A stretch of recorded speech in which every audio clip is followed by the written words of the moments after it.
السلام علیکم دوستو، welcome to the dark and dread horror channel.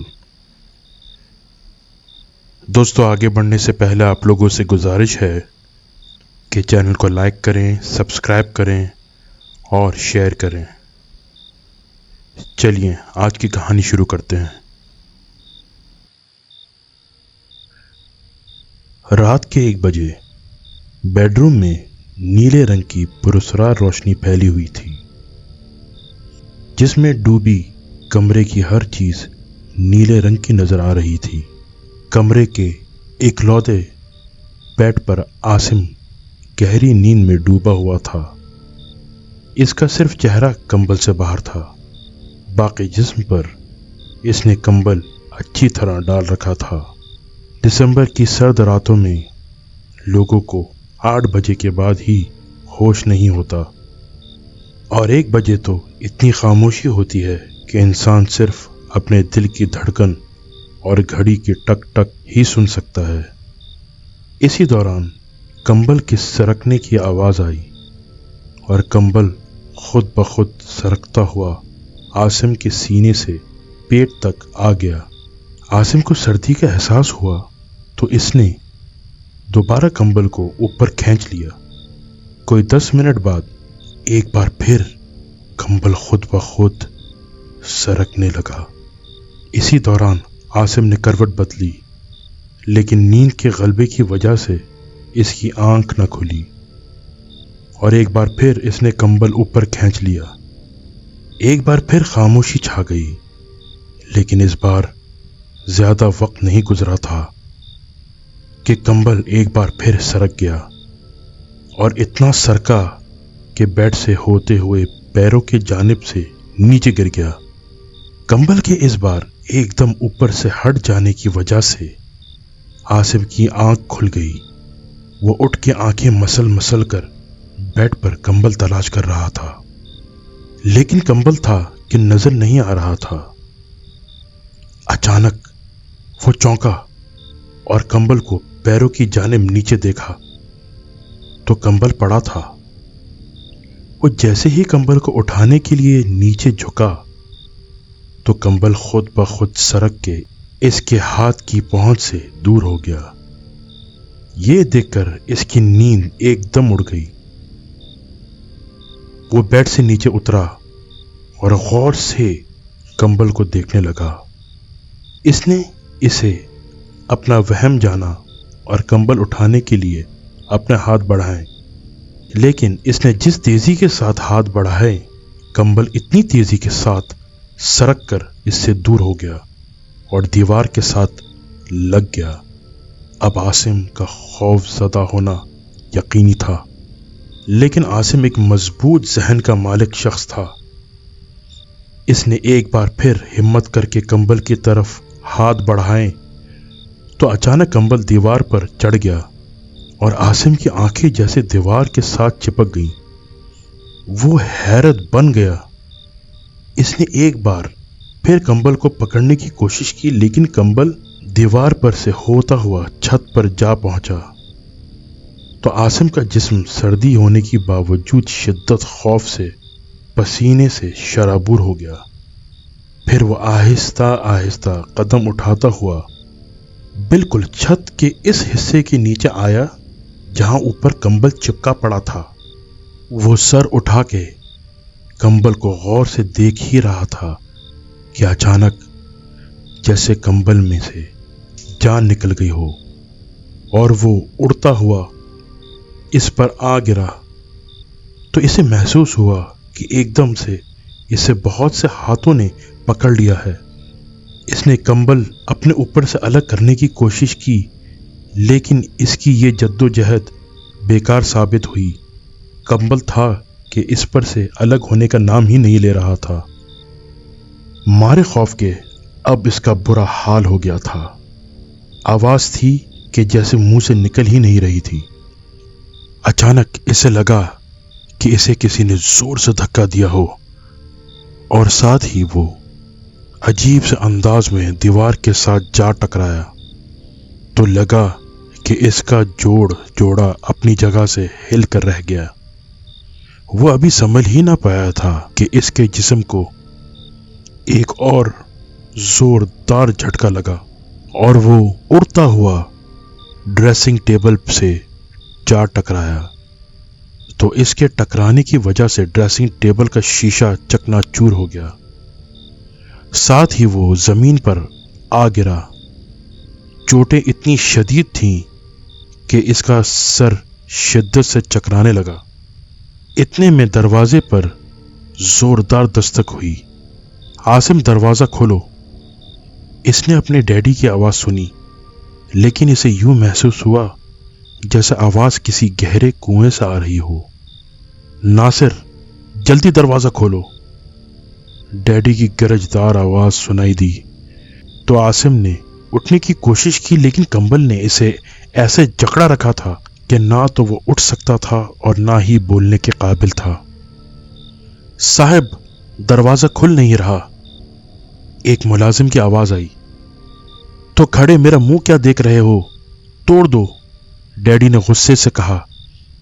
और आखिरी आवाज जो आसिम ने सुनी वो दरवाजा तोड़ने की थी, और इसके साथ ही इसका दिमाग अंधेरे में डूबता चला गया। फिर जब इसकी आंख खुली तो वो किसी और कमरे में लेटा हुआ था।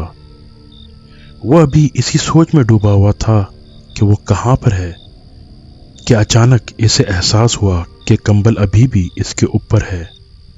तो इसके साथ ही इसके हलक से बेइख्तियार चीख निकल गई और साथ ही इसने कंबल उतार के दूर फेंक दिया। बेंच पर बैठी इसकी वालदा फौरन उठी। क्या हुआ बेटा, क्यों चीख रहे हो? इतने में दरवाजा खुला और इसके डैडी नवाज साहब अंदर दाखिल हुए। क्या जाहिलों की तरह शोर मचा रखा है? इन्होंने आते ही गुस्से से कहा। वो डैडी, वो कंबल, वो कंबल मुझ पर से उतर नहीं रहा था। आसिम ने कांपती हुई आवाज में कहा। क्या कहा? मैं समझा नहीं। नवाज साहब ने इसे घूरा। वो कंबल, वो कंबल। इससे आगे वो कुछ ना बोल पाया। इसका जिस्म बुरी तरह कांप रहा था और वो किसी छोटे बच्चे की तरह अपनी वालदा से लिपटा हुआ रो रहा था। क्या कंबल लगा रखा है, समझाओ इसे बेगम। इस उम्र में भी साहब का बचपना नहीं गया। तुम्हारे लाड प्यार ने बिगाड़ के रख दिया है इसे, खानदान भर में तमाशा बना दिया है। नवाज साहब ने गुस्से से कहा और बाहर निकल गए। इतने में आसिम को अंदाजा हो गया कि वो किसी अस्पताल के कमरे में है और बेड के साथ खड़े स्टैंड पर मौजूद ड्रिप की खाली बोतल इस बात की गवाही दे रही थी कि इसे बेहोशी के दौरान ड्रिप भी लग चुकी थी। दीवार पर लगी घड़ी पर दिन के 9 बजे थे। क्या हुआ था बेटा रात को? इसकी वालदा ने शफकत से इसके सर पर हाथ फेर कर कहा। तो आसिम ने डरते डरते रात का सारा वाक़या बता दिया और वालदा ने इसे बताया कि कितनी मुश्किल से इन्होंने दरवाजा तोड़कर इसे बाहर निकाला। ड्रेसिंग टेबल का शीशा टूटा हुआ था और वो फर्श पर बेहोश पड़ा था। लेकिन चौंका देने वाली बात यह थी कि कंबल तो बेड पर ही था। अम्मी, आप यकीन करें कि कंबल मेरे ऊपर था और इसे मैं उतार ही नहीं पा रहा था। हाँ बेटा, ऐसा ही हुआ होगा। इसकी अम्मी ने इसके बालों में उंगलियां फेरते हुए इसे भुलाने वाले अंदाज में कहा और वो मां के आगोश में पड़े कंबल को देखता रहा। आसिम यूनिवर्सिटी का स्टूडेंट था। वो अच्छी शक्ल और सूरत का मालिक था, इसलिए इसके गिर्द इसके दोस्तों का हुजूम रहता था। इसके डैडी नवाज साहब एक फर्म में ऊंची पोस्ट पर थे, इसलिए वो माली तौर पर खुशहाल थे। इसकी एक ही बहन थी जो इससे बड़ी थी। इसकी शादी हो चुकी थी और वो अपने शौहर के साथ बैरून मुल्क रहती थी। इस वाक़े के चौथे रोज वो यूनिवर्सिटी के कैंटीन में बैठा था और इसके गिर्द इसके दोस्त बैठे थे। वो इसकी खैरियत पूछ रहे थे। इसने दोस्तों को ये बताया कि इसकी बाइक फिसल गई थी, इसलिए गिरने की वजह से इसे शदीद चोट आई। वो खुद इस वाक़े को वहम समझ के भूल चुका था। वो सबसे हंस हंस कर बातें कर रहा था कि इसकी नज़र कुछ फासले पर मौजूद खाने की टेबल के साथ बैठे कुलदीप पर पड़ी। आसिम के देखने पर इसने भी आसिम की तरफ देखा तो इसके होंठों पर हसीन मुस्कुराहट नमूदार हो गई। आसिम को इसकी नज़र अपने जिस्म में चुभती हुई महसूस हुई और इसे इसकी मुस्कुराहट भी अच्छी ना लगी। इसके चेहरे पर नागवारी के एहसास को महसूस करते हुए कुलदीप के होंठों की मुस्कुराहट और गहरी हो गई। कुलदीप यूनिवर्सिटी के खूबसूरत चेहरों में से एक चेहरे का नाम था। अगर ये कहा जाए तो ज़्यादा मुनासिब होगा कि कुलदीप पूरी यूनिवर्सिटी में सबसे ज़्यादा हसीन लड़की थी। पता नहीं क्यों आसिम इसके लिए अपने जहन में कभी भी कोई पॉजिटिव ख्याल ना रख सका। शायद इसकी वजह ये रही होगी कि इसे किसी और से मोहब्बत थी और वो कोई अनजान नहीं, इसकी अपनी कज़न आसिया थी जो इसके दिल की मलिका थी। आसिया भी आसिम से बेपनाह मोहब्बत करती थी। सांवले से तीखे नकुश रखने वाली आसिया इसके लिए दुनिया की हसीन तरीन लड़की थी, वरना हकीकत में वो कुलदीप के मुकाबले में कुछ भी नहीं थी। लेकिन दिल को ये बातें कब समझ में आती हैं। आसिम ने ये बात भी नोट की थी कि कुलदीप जब भी आसिया और इसे इकट्ठा दिखती तो इसके माथे पर शिकने पड़ जाती थी, लेकिन फिर वो इस बात को वहम समझकर टाल देता था। फिर एक दिन जब वो लाइब्रेरी गया तो इस वक्त वहाँ चंद गिनती के नौजवान बैठे थे। अंग्रेजी अदब में दिलचस्पी रखने की बिना पर इसका महीने में एक आधा चक्कर जरूर लगता था लाइब्रेरी का। वो जब भी बोर होता तो यहाँ चला आता। वो एक नॉवल पढ़ने में मगन था कि अचानक किसी लड़की की आवाज़ सुनाई दी। अगर आप बुरा ना माने तो क्या मैं यहाँ बैठ सकती हूँ? आसिम ने सर उठा के देखा तो सामने कुलदीप को इसकी कातिलाना मुस्कुराहट के साथ खड़े पाया।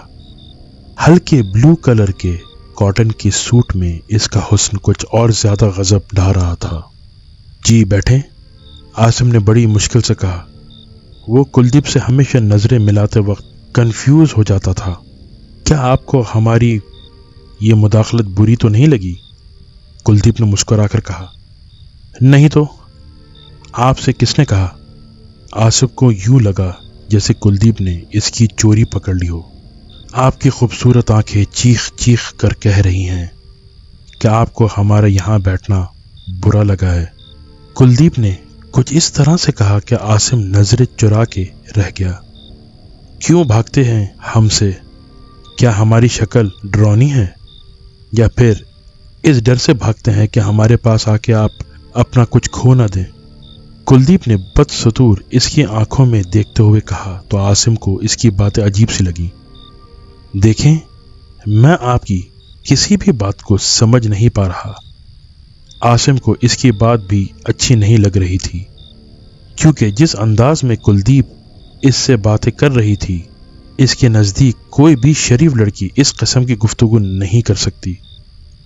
शायद आप मुझसे बात करते हुए डरते हैं, कुलदीप ने कहा। नहीं, आसिम ने नागवारी से कहा। تو اگر آپ واقعی میں نہیں ڈرتے تو پھر رات کو ایک بے جان کمبل سے کیوں ڈر گئے؟ یہ کہہ کر کلدیپ نے عجیب سی آواز میں قہقہ لگایا تو عاصم کو بہت بھیانک لگا، کیونکہ کمبل والی بات اس کے اور اس کی ماں کے علاوہ کسی کے بھی علم میں نہیں تھی۔ اب اس کی امی تو یہ سب باتیں کلدیپ کو بتانے سے رہیں۔ آپ کو کمبل والی بات کس نے بتائی؟ اس بار عاصم کی آواز میں خوف کا عنصر شامل تھا۔ مجھے آپ کے بارے میں سب پتا ہے، آپ کے کیا شوق ہیں اور آپ کیا کرتے ہیں۔ یوں سمجھ لے کہ میں دن رات آپ کے ساتھ رہتی ہوں۔ آپ کو جب کبھی بھی موقع ملے تو آپ سب سے نظر بچا کر اپنے گھر کی چھت پر جا کر سگریٹ پیتے ہیں، اور ایسا موقع آپ کو ہفتے میں ایک آدھ بار ہی ملتا ہے۔ کلدیپ نے کہا تو عاصم کو یوں محسوس ہوا کہ لائبریری کی چھت پوری کی پوری اس کے سر پر آ گری۔ وہ خوف زدہ نظروں سے کلدیپ کو دیکھ رہا تھا۔ ڈریے نہیں، یہ سب میرے لیے بہت معمولی باتیں ہیں، اور آپ کا ہر راز میرے سینے میں دفن ہے۔ کلدیپ نے کہا، تم چاہتی کیا ہو مجھ سے؟ عاصم نے خود بے قابو ہوتے ہوئے کہا، بس صرف اتنا کہ تم میرے علاوہ کسی اور لڑکی کی طرف نہ دیکھو، اور خود کو صرف اور صرف میرے لیے ہمیشہ ہمیشہ کے لیے کر دو۔ کلدیپ نے کہا تو عاصم کو ایک دم سے غصہ آ گیا۔ میں تمہارا غلام نہیں ہوں جو تم مجھ سے ایسا کہہ رہی ہو۔ عاصم کو غصہ صرف اس بات پر آیا تھا کہ یہ اس کے نزدیک سراسر بلیک میلنگ تھی۔ اگر پہلے نہیں تھے تو اب سے میرے غلام بن جاؤ، کیونکہ اس میں تمہاری بھلائی ہے، کلدیپ نے مسکرا کر کہا۔ تو عاصم کو لگا جیسے اس کے تن بدن میں آگ لگ گئی ہے۔ میڈم، آپ جیسے انسانوں سے بات کرنا تو دور کی بات ہے، میں دیکھنا تک گوارا نہیں کرتا، اور یہ جو ساری شوبدہ بازی شو آف دھری کی دھری رہ جائے گی اگر میرا دماغ گھوم گیا۔ آئندہ مجھ سے اس طرح کی کوئی بات کی تو بہت بری طرح پیش آؤں گا۔ یہ کہہ کر وہ ایک جھٹکے سے اٹھ کھڑا ہوا اور چلا گیا، جبکہ کلدیپ کے ہونٹوں پر شیطانی مسکراہٹ آ گئی۔ رات کے پچھلے پہر عاصم اپنے کمرے میں گہری نیند میں ڈوبا ہوا تھا کہ اچانک اس کی آنکھ کھل گئی۔ ابھی وہ یہ سوچ ہی رہا تھا کہ اس کی آنکھ کیوں کھلی، ایک دفعہ پھر اس کا بیڈ تھوڑا سا ہلا۔ عاصم کیونکہ غنودگی کے عالم میں تھا، اس لیے اس نے اسے اپنا وہم جانا۔ وہ دوبارہ سونے کی کوشش کر رہا تھا کہ اچانک ایک بار پھر اس کا بیڈ زور سے ہلا تو اس کی نیند جاتی رہی۔ اسے فوراً زلزلے کا خیال آیا۔ وہ ابھی سوچ ہی رہا تھا کہ بیڈ اتنی زور سے ہلا کہ وہ ایک طرف لڑکھڑا گیا، اور ساتھ ہی بیڈ آہستہ آہستہ ہوا میں بلند ہونا شروع ہو گیا۔ اس نے بیڈ سے اترنے کی کوشش کی، لیکن اسے لگا جیسے اسے کسی نے پکڑ کر بیڈ پر بٹھا رہنے پر مجبور کر دیا ہے۔ اس نے آواز دینے کی کوشش کی، لیکن وہ حلق سے آواز تک نکالنے میں ناکام رہا۔ بیڈ بلند ہوتے ہوئے اتنا اونچا ہو گیا کہ اس کا سر چھت کے ساتھ لگنے لگا۔ ہمارے خوف کے اس کی بری حالت ہو گئی تھی۔ دوسرے ہی لمحے بیڈ تیزی سے فرش پر آ گرا۔ بیڈ ایک دھماکے کے ساتھ فرش پر گرا اور عاصم کو لگا جیسے اس کی ہڈیاں چور چور ہو گئی ہوں۔ اب اسے لگا کہ وہ حرکت کرنے میں آزاد ہے۔ اسے حیرت تھی کہ بیڈ کے اتنے زوردار انداز میں گرنے کی آواز سن کر کوئی ابھی تک اس کے کمرے میں کیوں نہیں آیا۔ اچانک ایک خیال اس کے ذہن میں آیا اور اس نے فوراً اسے بیڈ کے نیچے جھانک کے دیکھا تو اس کے رونگٹے کھڑے ہو گئے، کیونکہ بیڈ کے نیچے ایک بہت ہی بھیانک چڑیل تھی जो इसके इस तरह झांकने से इसकी तरफ देखकर मुस्कुराई थी। वो फौरन बेड पर से उतरा और जल्दी से दरवाजा खोला तो सामने इसकी अम्मी खड़ी थी। वो फौरन उनसे लिपट गया। अम्मी, अम्मी, वो मेरे बेड के नीचे है। अम्मी, मैंने खुद इसे अपनी आंखों से देखा है, वो मुस्कुरा रही थी। आसिम ने चीखते हुए कहा तो इसकी अम्मी प्यार से इसके सर पर हाथ फेरने लगी। अचानक आसिम को लगा कि वो बर्फ की सीली के साथ लिपटा हुआ है, तो इसने फौरन अपनी अम्मी के चेहरे की तरफ देखा तो इसके मुंह से भयानक चीख निकल गई, क्योंकि वो वही चुड़ैल थी जो इसके बेड के नीचे मौजूद थी। वो इसे देखकर मुस्कुरा रही थी और साथ साथ अपना भयानक हाथ आसिम के सर पर फेर रही थी। आसिम मारे खौफ के बेहोश हो गया और साथ ही इस चुड़ैल के बाहों में झूल गया। बेहोश होने से पहले आखिरी एहसास इसे ये हुआ कि चुड़ैल ने अपने नोकीले दांतों की मदद से इसके कंधे को चबा डाला है और साथ ही इसके एहसासात एकदम से तारीक हो गए। बेटा, मैं तुम्हारी अम्मी हूं, इसकी मां ने परेशान होकर कहा। तुम झूठ बोल रही हो, तुम मेरी मां नहीं हो, आसिम ने 2 कदम पीछे हटकर कहा। क्या बकवास है ये, क्या ड्रामा लगा रखा है तुमने, नवाज साहब ने गुस्से से कहा, जो साथ ही सोफे पर बैठे थे। अब्बू, मैं सच बोल रहा हूं, ये अम्मी नहीं बल्कि ये चुड़ैल है, ये डायन है। आसिम ने इतना ही कहा था कि मामला नवाज साहब की बर्दाश्त से बाहर हो गया। वो आगे बढ़े और एक जोरदार थप्पड़ आसिम के गाल पर दे मारा। बस, बहुत हो गया, अब मैं और बकवास नहीं सुनूंगा। तुमने पूरे घर को तमाशा बना दिया है, तुम्हारी वजह से लोग हम पर बातें कर रहे हैं। कुछ पता भी है तुम्हें कि क्या कर रहे हो? नवाज साहब ने गुस्से से ऊंची आवाज में बोलते हुए कहा। नवाज साहब के थप्पड़ की वजह से वो होश की दुनिया में वापस आ गया था और अब इसे अपने गाल पर जलन का एहसास हो रहा था। गाल पर हाथ रखे बेयकीनी से अपने वालिद को देख रहा था।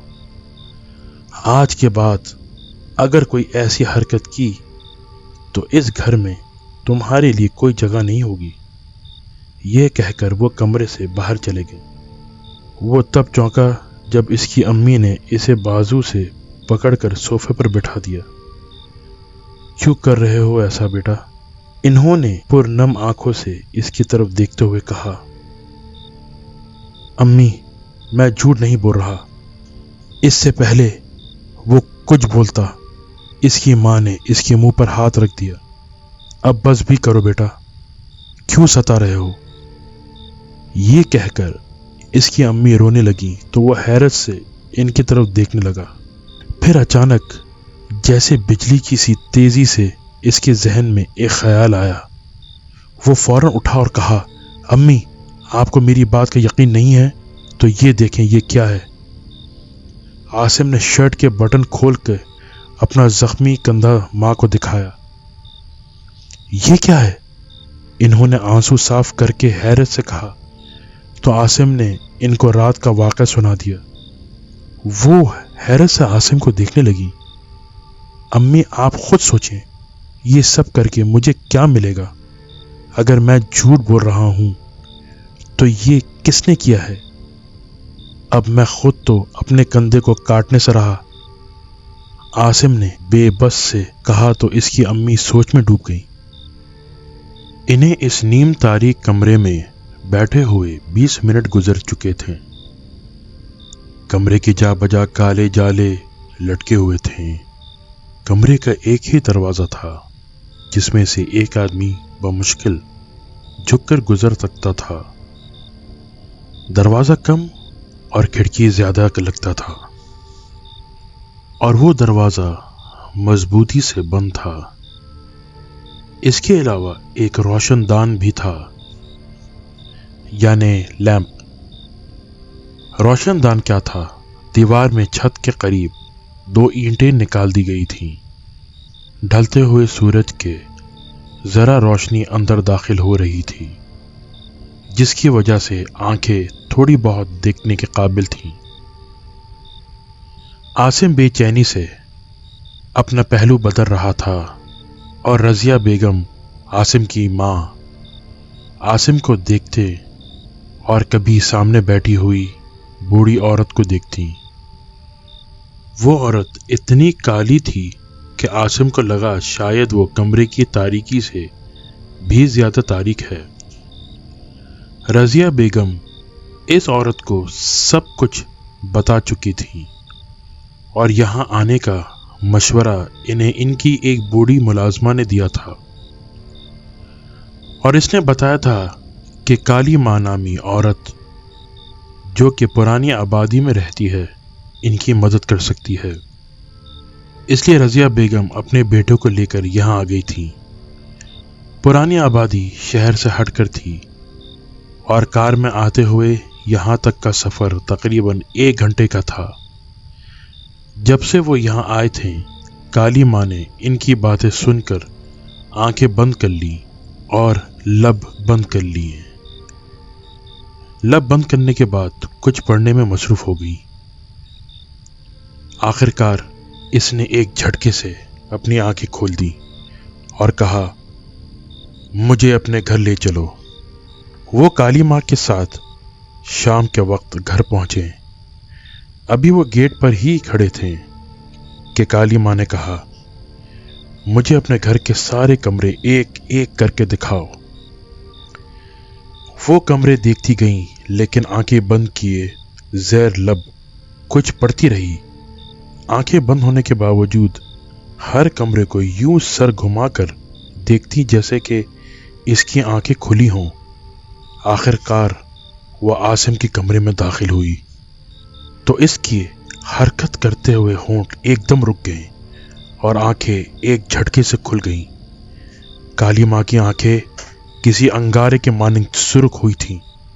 वो कमरों को यूं घूम घूम के देखने लगी जैसे जिंदगी में ऐसा कमरा कभी उसने देखा ही ना हो। रजिया बेगम ने कुछ बोलने की कोशिश की तो काली माँ ने हाथ के इशारे से इन्हें खामोश रहने का इशारा किया।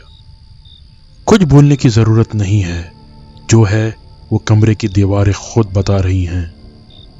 इस कमरे में शैतान का बसेरा है, क्योंकि इंसान भला कैसे यहां रह सकता है, और ये बहुत बुरी खबर है। फिर काली माँ यकदम से आसिम की तरफ घूमी और कहा, क्या तुम यहां सोते हो तो तुम्हें यह महसूस होता है कि कोई तुम्हें देख रहा है। किसी के ना होने के बावजूद किसी के होने का एहसास होता है। हाँ हाँ, ऐसा मैंने अक्सर महसूस किया है, आसिम ने तेज लहजे में कहा। यह कोई अच्छी खबर नहीं है। वो जो कोई भी है लाफानी और लामुत्ताही ताकतों का मालिक है, यानी उसके पास जो भी ताकतें हैं वो इन्फिनिट हैं, कभी ना ख़त्म होने वाली, बहुत ज़्यादा, और इससे उलझना अपने आप को बर्बाद करने के बराबर है। काली माँ ने कमज़ोर लहजे में कहा। काली माँ, आप तो बड़ी हस्ती हैं, कोई हल तो होगा इस मसले का। रजिया बेगम ने परेशान होकर कहा।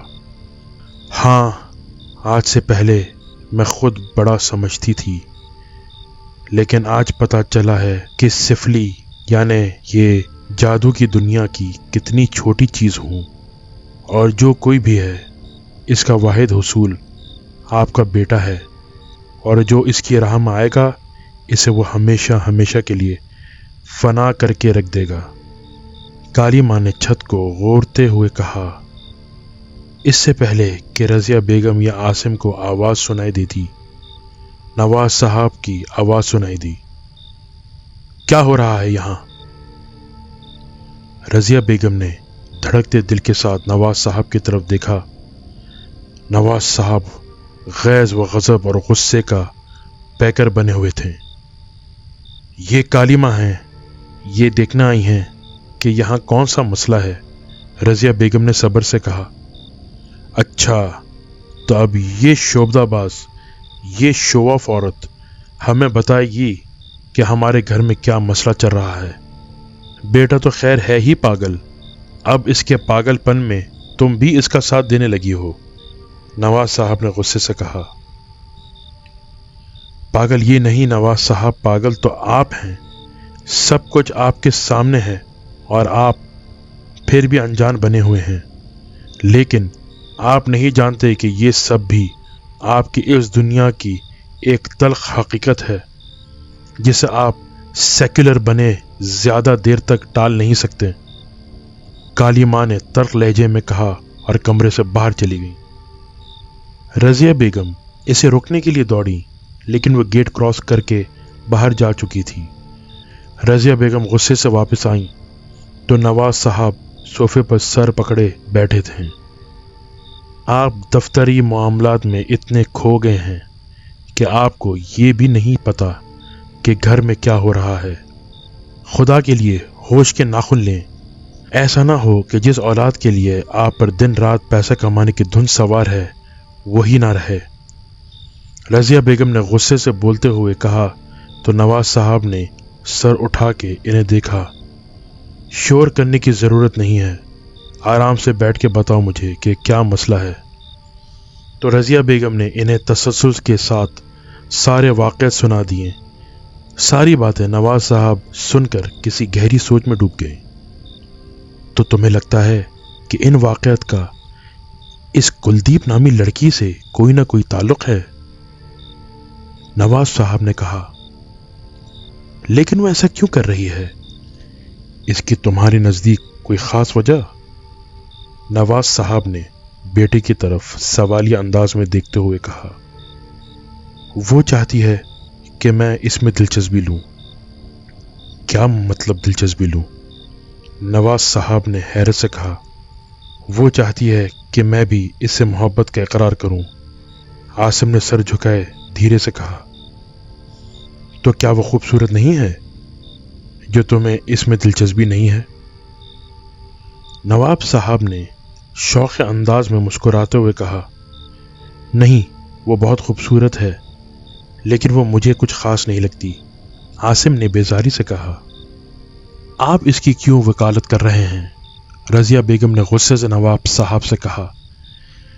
देखो बेगम, मैं तो हर खूबसूरत औरत की वकालत करता हूँ। तुम्हें तो याद होगा, नवाब साहब ने बदसतूर शौक़ लहजे में कहा। हाँ, अच्छी तरह याद है। पूरे मोहल्ले की लड़कियों में आपकी आवारागर्दी के चर्चे थे। ये तो हमारे नसीब कुछ ऐसे थे कि आपकी मोहब्बत में गिरफ्तार हो गए। रज़िया बेगम ने मुंह बनाकर कहा तो नवाब साहब शर्मिंदा सी हंसी हंसकर कहने लगे। कुछ ख्याल करो बेगम, जवान बेटा सामने बैठा है, क्या सोचेगा? नवाज साहब ने कुछ इस अंदाज में कहा कि रज़िया बेगम भी हंस पड़ी। इन दोनों को हंसता देखकर आसिम भी अपनी परेशानी भूल गया और हंसने लगा। रात को आसिम अपने कमरे के बजाय अपनी माँ के साथ इनके कमरे में सोया था। रात आराम से कटी और सुबह यूनिवर्सिटी में वो आसिया के साथ अकेला बैठा गुफ्तगू कर रहा था। सुबह की नीम गरम धूप जिस्म को एक अलग तरह का सुरूर बख्श रही थी। वो आंखें बंद किए धूप का मजा ले रहा था और आसिया इसकी बातें किए जा रही थी और हाँ ना में इसकी बातों का जवाब दिए जा रहा था। इसने अभी ये मसला आसिया के साथ डिस्कस नहीं किया था, क्योंकि अगर वो इसे कुछ बताता तो वो बेचारी खामखा परेशान हो जाती। आसिम, आओ क्लास में चलते हैं, लेक्चर शुरू हो गया होगा। हाँ जाते हैं, आसिम ने बदसतूर आंखें बंद किए जवाब दिया। आसिम उठो ना, आसिया ने इसे झिंझोड़ा।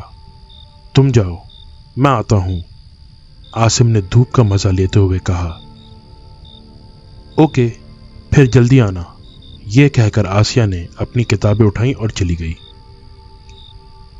कोई 1 मिनट ही गुजरा होगा कि इसने आंखें खोली और उठने की कोशिश की, लेकिन पीछे से किसी ने सख्ती से इसके कंधे पर हाथ रखा और इस हाथ के दबाव की वजह से वो उठ ना सका। इसने गुस्से से मुड़कर देखा तो सामने कुलदीप को अपनी तमाम तरहशर सामानियों समेत खड़े पाया। तुम कहीं नहीं जा रहे, आराम से बैठो, कुलदीप ने खिलाफ मामूल बहुत ही संजीदगी से कहा। यह कौन सा तरीका है किसी से बात करने का? आसिम ने गुस्से से कहा और उठ खड़ा हुआ। मैं आराम से बात कर रही हूं, तुम खामखा गुस्सा दिखाते हो, कुलदीप ने बहुत ही संजीदगी और सीरियसनेस से कहा। इस वक्त आसिम को वो जहर लग रही थी। मैं एक औरत होने की वजह से तुम्हारी इज्जत कर रहा हूं, वरना ऐसी बातों का जवाब देना मुझे खूब आता है, आसिम ने जल के कहा और जाने के लिए मुड़ा। मैंने शायद तुम्हें जाने की इजाजत नहीं दी है, तो क्या अब मुझे जाने के लिए तुमसे इजाजत लेना होगी? आसिम ने दांत पीसते हुए कहा तो कुलदीप की परेशानी पर बल पड़ गए। आसिम ने जाने के लिए जैसे ही कदम आगे बढ़ाया तो कुलदीप ने आगे बढ़कर इसका हाथ थाम लिया। मेरा हाथ छोड़ो, अगर ना छोड़ूं तो? मैंने कहा मेरा हाथ छोड़ो, आसिम ने गुस्से को जब्त करते हुए कहा। अभी मैंने बात नहीं की और मेरी बात सुने बिना आपको यहां से हिलने तक की इजाजत नहीं है। कुलदीप ने फिक्रा जैसे ही मुकम्मल किया तो आसिम ने हाथ छुड़ाने के लिए एक जोर का झटका अपने बाजू को दिया, लेकिन इसके पूरे बाजू में दर्द की शदीद लहर उठी। इसे यूं महसूस हुआ कि इसका हाथ किसी आहीनी या गैबाना शिकंजे में जकड़ा हुआ है। वो अपना हाथ छुड़ाने में नाकाम रहा था। आसिम एक ताकतवर जिस्म का मालिक था। इसने जिस अंदाज में हाथ छुड़ाने के लिए झटका दिया था, इस हिसाब से कुलदीप को मुंह के बल गिरना चाहिए था, लेकिन वो अपनी जगह मजबूती से खड़ी थी। अलबत्ता आसिम को अपना बाजू पकड़ना पड़ गया, क्योंकि बाजू में नाकाबिल बर्दाश्त दर्द उठ रहा था। कितने अफसोस की बात है कि मर्द होके भी अपना हाथ एक औरत से नहीं छुड़ा पा रहे। कुलदीप ने तंजिया अंदाज में कहा तो वो खून के घूंट पीकर रह गया। बस बहुत हो गया, अब मेरा हाथ। आसिम ले, इतना ही कहा था कि कुलदीप ने एक जोरदार झटका इसकी कलाई को दिया तो बहुत जब्त करने के बावजूद इसके मुंह से हल्की सी चीख निकल गई और वो घुटनों के बल गिर गया। देखो, मैं तुमसे तुम्हारी सोच से ज्यादा मोहब्बत करती हूं और मेरे जीते जी तुम किसी और का ख्याल तक ना सोचना, क्योंकि यही तुम्हारे लिए बेहतर होगा। तुम्हें अंदाजा नहीं है कि मैं तुम्हारे साथ क्या क्या कर सकती हूं।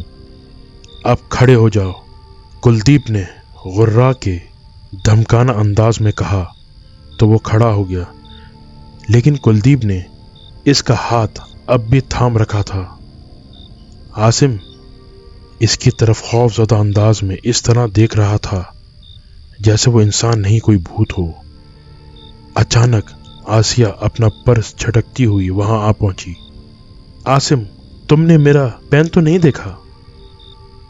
आसिया ने ऊपर देखे बिना कहा। जब इसकी नजर इन दोनों पर पड़ी तो वो हैरत से कुलदीप को आसिम का हाथ थामे देख रही थी। आसिया की नजर पड़ते ही कुलदीप ने मुस्कुरा के आसिम का हाथ छोड़ दिया तो आसिम अपनी कलाई मसलने लगा। कैसी हो आसिया? कुलदीप ने मुस्कुराकर कहा और हाथ आगे बढ़ा दिया तो आसिया ने भी हैरानगी के साथ इन दोनों को देखते हुए कुलदीप से हाथ मिलाया। फिर आसिम ने बिजली की सी तेजी के साथ आसिया का बाजू थामा और उसे खींचते हुए वहां से लेकर कैंटीन की तरफ ले जाने लगा। आसिम, क्या कर रहे हो? छोड़ो, मेरा बाजू दर्द हो रहा है, आसिया ने तलखी से कहा तो आसिम ने इसका बाजू छोड़ दिया और इसे लेकर कैंटीन में आ गया। मुझे तो पेन नहीं मिल रहा था, मैं वो ढूंढने वापस आई थी, लेकिन कुलदीप वहां क्यों खड़ी थी और इसने तुम्हारा हाथ क्यों थामा रखा था? आसिया ने फिक्रमंद लहजे में कहा। तो इसका शक दूर करने के लिए आसिम ने शुरू से लेकर आखिर तक सारी बात सुना दी तो आसिया परेशानी के आलम में डूब गई। आसिम 2 दिन अपनी अम्मी के साथ इनके कमरे में सो रहा था। नवाज साहब को क्योंकि रात गए तक दफ्तर का काम देखना होता था, इसलिए वो साथ वाले कमरे में सोते थे ताकि इनकी वजह से किसी और की नींद खराब ना हो। रात को जब आसिम को प्यास महसूस हुई तो वो उठ के पानी पीने के लिए गया। इसी दौरान गैलरी में इसे किसी की सरगोशी की आवाज सुनाई दी। वो दबे पांव चलता हुआ दरवाजे पर पहुंचा और दरवाजा खोल के बाहर झांकने लगा, लेकिन बाहर कुछ भी नहीं था कि अचानक एक दफा फिर किसी के कदमों की आवाज सुनाई दी। तो वो अपने कमरे में गया और अम्मी को जगाया। वो हड़बड़ा के उठ बैठी। क्या बात है बेटा? अम्मी, वो छत पर किसी की दौड़ने की आवाज सुनाई दी।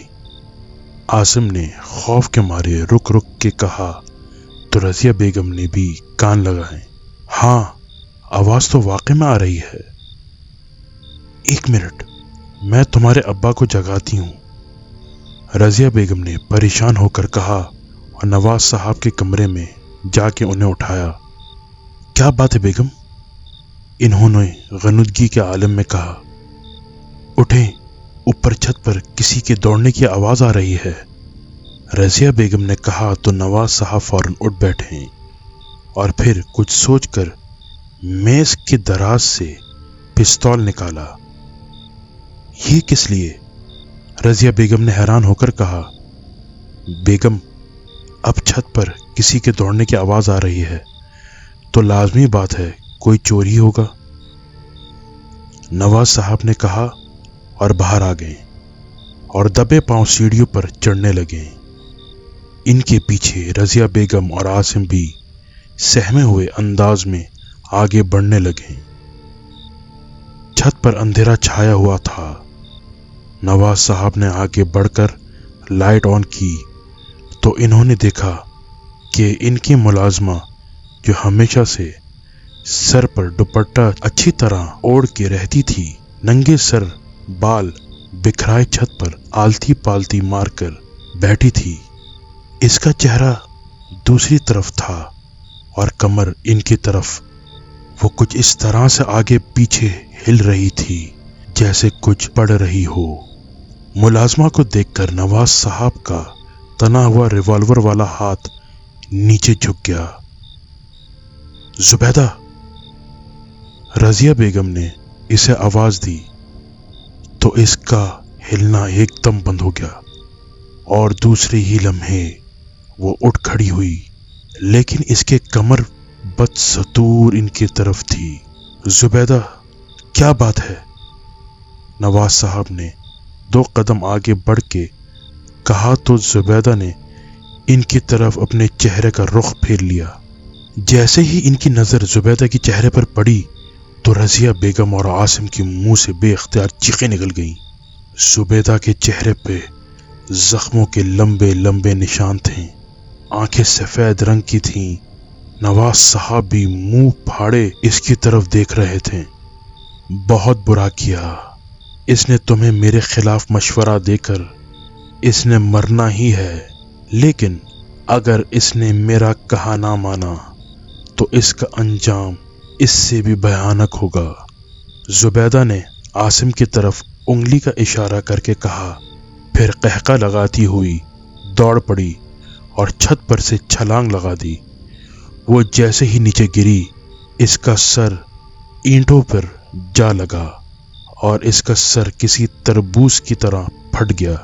वो तीनों हवास बाख्ता और हैरान होके नीचे दौड़े, लेकिन इनके आने तक जुबैदा के जिंदा रहने का सवाल ही पैदा नहीं होता था। आसिम खौफ के मारे कमरे की तरफ भागा। रजिया बेगम भी इसे पुकारते اس کے پیچھے دوڑی اور نواز صاحب حیرت سے زبیدہ کی لاش کو یوں دیکھ رہے تھے جیسے کوئی بھیانک خواب دیکھ رہے ہو۔ پولیس آئی اور اپنی کاغذی کارروائی کر کے چلی گئی۔ زبیدہ کا اس بھری دنیا میں کوئی نہیں تھا، اس لیے پولیس نے اسے خودکشی قرار دے کر کیس بند کر دیا۔ نواز صاحب کے کہنے پر عاصم اور بیگم رضیہ نے ایسی کوئی بات نہ کی، کیونکہ ان کے نزدیک اس بات پر کوئی بھی یقین نہ کرتا، الٹا ان پر ہی شک کیا جاتا، اور ویسے بھی وہ خودکشی کا ہی کیس لگتا تھا۔ اس واقعے کو دیکھ کر حقیقت میں اب وہ سب پریشان تھے، اور اس بار نواز صاحب بھی اس مسئلے پر بہت سنجیدگی سے غور کر رہے تھے۔ اسی وجہ سے انہوں نے دفتر سے چھٹیاں لے لی۔ آخر کار انہوں نے یہ طے کیا کہ کالی ماں کو راضی کیا جائے اس مصیبت سے انہیں نکالنے کے لیے۔ کالی ماں ایک بار پھر ان کے گھر موجود تھی۔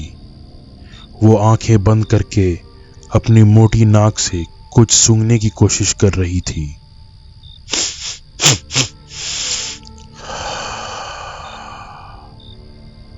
نواز صاحب اور ان کی فیملی اسے پریشانی کے عالم میں دیکھ رہے تھے۔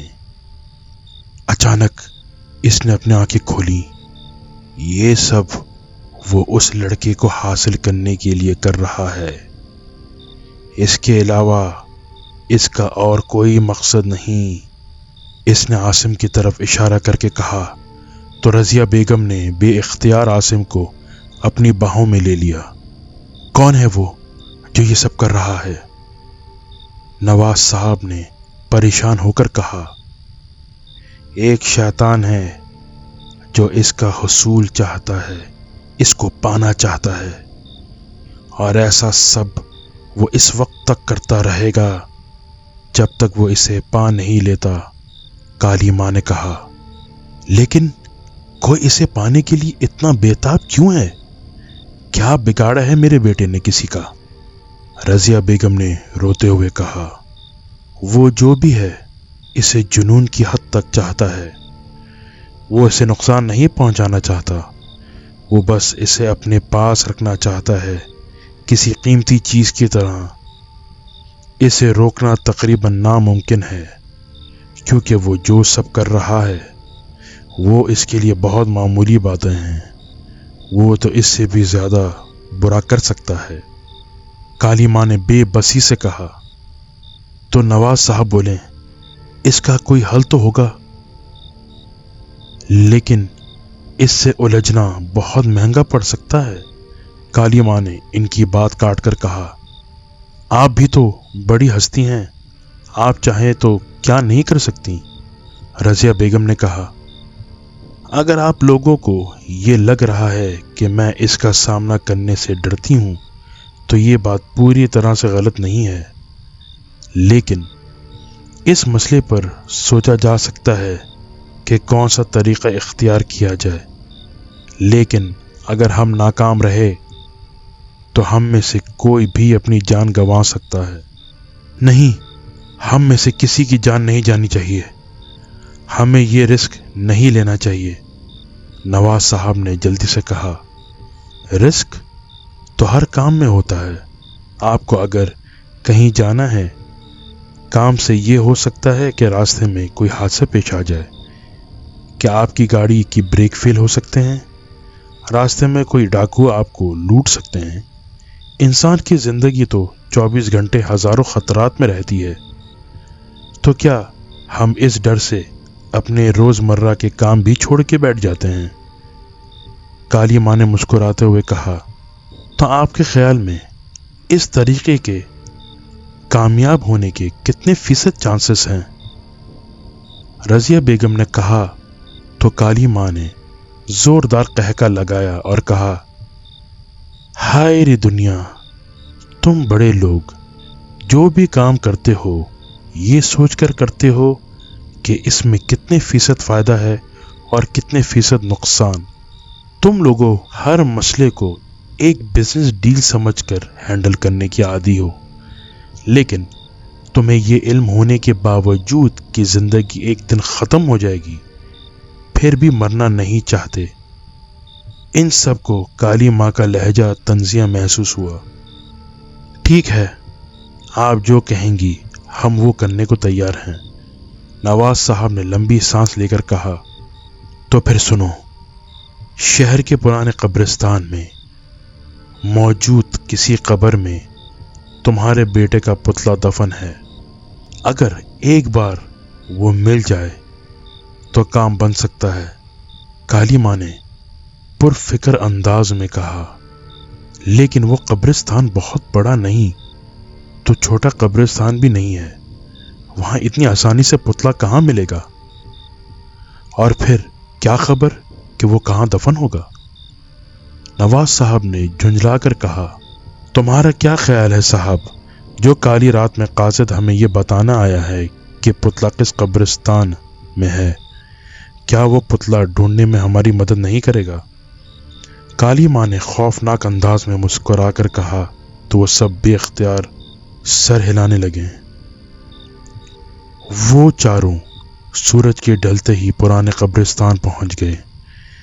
پہلے شہر کے لوگ اپنے پیاروں کو یہیں دفن کرتے تھے، لیکن جب سے گورنمنٹ نے شہر کے اندر ہی نئے قبرستان کی جگہ بنا دی ہے تو لوگ نزدیک ہونے کی بنا پر وہیں اپنے عزیزوں کو دفن کرنے لگے، اور آہستہ آہستہ اس قبرستان سے لوگوں کی توجہ ہٹنے لگی، اس لیے یہاں ویرانی نے ڈیرے ڈال دیے۔ یہ پرانے قبریں چاروں طرف پھیلی ہوئی تھیں۔ اس قبرستان کے ایک کونے میں ایک کچی اینٹوں کی ٹھہری بنی ہوئی تھی، جس میں ایک بوڑھا گورکن رہتا تھا، جسے دنیا میں صرف ایک ہی چیز عزیز تھی، جس کی وجہ سے اس کی کوٹری ہر وقت چرس زدہ دھوئیں سے بھری رہتی تھی۔ نواز صاحب نے اسے اچھی خاصی رقم دی، جس کی چرس لے کر اب وہ مدہوش ہو چکا تھا۔ وہ چاروں قبرستان کے احاطے میں داخل ہو چکے تھے۔ کالی ماں نے فوراً نواز صاحب اور بیگم رضیہ کو ٹوٹے دروازے کے پاس ہی رکنے کا اشارہ کیا اور خود عاصم کو لے کر آگے بڑھ گئی۔ عاصم سہمے ہوئے انداز میں چاروں طرف دیکھ رہا تھا۔ کالی ماں اس کا ہاتھ پکڑ کر آگے بڑھتی جا رہی تھی اور ساتھ ساتھ آنکھیں بند کر کے کچھ پڑھنے میں مصروف تھی۔ پھر ایک جگہ رک کے اس نے عاصم کو بیٹھنے کا اشارہ کیا اور عاصم اس کے اشارے پر زمین پر آلتی پالتی مار کر بیٹھ گیا۔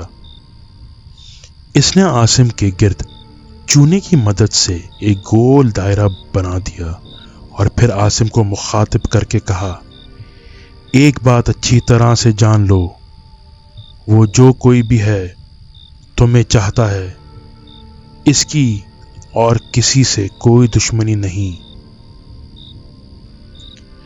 اس لیے جب تک تم اس حصار میں رہو گے اس وقت تک ہم سب لوگوں کی جانیں محفوظ رہیں گی، اور جب تک میں خود تمہیں باہر آنے کا نہ بولوں تم باہر نہیں آؤ گے، چاہے کچھ بھی ہو جائے۔ وہ جتنا بھی طاقتور ہو اس حصار کو عبور نہیں کر سکتا۔ یہ کہہ کر کالی ماں نے کدال اٹھائی اور عاصم سے 8-9 فٹ کے فاصلے پر موجود قبر پر جیسے ہی کدال ماری، ایک دم پورے قبرستان کے درختوں سے پرندے چیختے ہوئے اڑ گئے۔ پرندوں کے اڑنے کے ساتھ ہی ایک بار پھر قبرستان میں صرف کدال کے چلنے کی آواز گونجنے لگی۔ عاصم حیرت کے مارے کسی عورت کو زندگی میں پہلی بار اتنی سخت مشقت کرتے دیکھ رہا تھا، لیکن شاید کالی ماں ایسی مشقتوں کی عادی رہی ہوگی۔ گڑھا کھودنا کافی مشکل کام تھا، لیکن کالی ماں یہ کام بڑی جان فشانی سے سر انجام دے رہی تھی۔ لگ بھگ 1.5 گھنٹے بعد کالی ماں نے कुदाल एक तरफ रखी और झुक के गड्ढे से कुछ निकाला तो आसिम ने देखा कि काली माँ के हाथ में काले कपड़े में लिपटी हुई कोई चीज थी। जब इसने कपड़ा हटाया तो वो एक कपड़े का बना 1 फीट लंबा पुतला था। आसिम आंखें फाड़ फाड़ के इसे देखने में मसरूफ था। काली माँ ने एक जोरदार थप्पड़ पुतले के मुंह पर मारा और कहा, मुकर मत, उठ और बता तुझे किसने ये गंदा काम सौंपा है। लेकिन पुतला वैसे का वैसा ही रहा। काली माँ ने एक और थप्पड़ पुतले के मुंह पर मारा और चीख के कहा, अब भी ना बोला तो जलाकर राख कर दूंगी। आसिम को लगा जैसे वो पागल हो गई है। भला बेजान पुतले भी कभी बोल सकता है? लेकिन अचानक पुतले में हरकत पैदा हुई और इसने कहा, जाओ, भाग जाओ, इससे मत टकराओ। इसने तुम जैसे हजारों को राख करके रख दिया है। ये लड़का इसे पसंद आ गया है और वो अपनी पसंद अपने पास रखने का आदी है। फिर ठीक है, मैं भी देखूं तुम और वो कितने पानी में हो।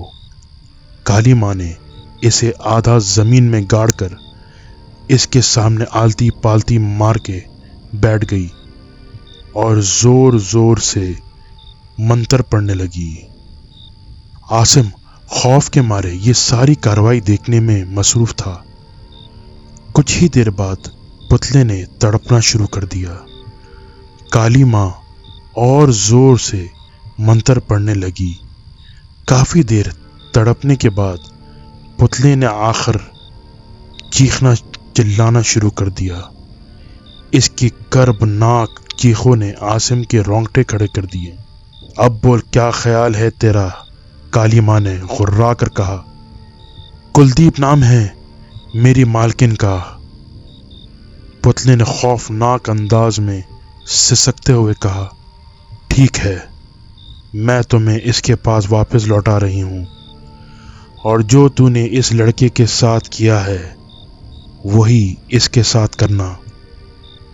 ये कहकर काली माँ ने इस पर फूंक मार दी तो पुतले के मुंह से गर्राहट निकली और साथ ही एकदम वो फिजा में बुलंद हुआ तो आसिम की सीटी गुम हो गई। इसके सारे जिस्म में पसीना आना शुरू हो गया। इसका जिस्म शल हो गए। इसने जैसे ही पुतले को गायब होते देखा तो फौरन उठ खड़ा हुआ। काली माँ ने इसे हाथ के इशारे से रोकने की कोशिश की, लेकिन इस वक्त आसिम कदम बाहर रख चुका था और इसने जैसे कदम बाहर रखा, चूने की लकीर गायब हो गई और साथ ही काली माँ के हलक से जोरदार चीख निकली। आसिम ने देखा एक लंबा खंजर काली माँ के पेट से बाहर आ गया। किसी ने इसके पुष्ट पर खंजर से वार किया था। काली माँ जैसे जमीन पर गिरी तो आसिम ने देखा वही पुतला मुंह में उंगली दबाए हंस रहा था। आसिम ने नीचे गिरी काली माँ की तरफ देखा। वो अपनी आखिरी सांसें ले रही थी और हाथ से इसे इशारा कर रही थी, जैसे कह रही हो, भाग जाओ यहां से आसिम। आसिम को जैसे होश आ गया हो, वो फौरन घर की तरफ भागा, लेकिन जल्दी में वो रास्ता भूल गया। इसलिए इसे अब कब्रों के ऊपर से फलांगना पड़ रहा था। इसे अपने पीछे पुतले के हंसने की आवाज सुनाई दे रही थी। सामने ही गेट था। इसे भागते देखकर नवाज साहब और रजिया बेगम भी इसकी तरफ दौड़ने लगे। क्या हुआ? इसने काली माँ को मार दिया है? आसिम ने हामते हुए कहा। नवाज साहब ने जल्दी से कार निकाली और कार का दरवाज़ा खोला और रजिया बेगम और आसिम अंदर बैठ गए। खुद इन्होंने ड्राइविंग सीट संभाल ली। आधे घंटे का सफ़र इन्होंने 15 मिनट में तय किया। रजिया बेगम इस दौरान मुसलसल दुरूद शरीफ का विर्द कर रही थी। नवाज साहब की पेशानी भी पसीने से तर थी। इन्होंने आते ही तमाम मुलाजिमों को हॉल में बुलाया और इनको पूरी रात जाग कर पहरे देने का कहा। इन तीनों में से रात को किसी को नींद न आई थी। बस ऐसे में लेटे लेटे रात गुजारी। मुलाजिम इनके गिर्द खड़े जागते रहे। बकाया रात खामोशी से गुजरी। सुबह ही सुबह नवाज साहब ने फ़ोन पर बहुत से राब्ते किए। रज़िया बेगम और आसिम चुपचाप इन्हें राब्ता करते देख रहे थे। आखिर थक हार कर इन्होंने कहा, मैंने अपने दोस्त SSP रेहान को कह दिया है। वो यूनिवर्सिटी से इस लड़की का पता लगाकर इसे गिरफ्तार कर लेगा। बहुत तमाशा हो गया, अब मैं और बर्दाश्त नहीं करूँगा। तो गिरफ्तार करने से क्या होगा? रज़िया बेगम ने हैरत से कहा। रेहान बहुत ज़हीन आदमी है।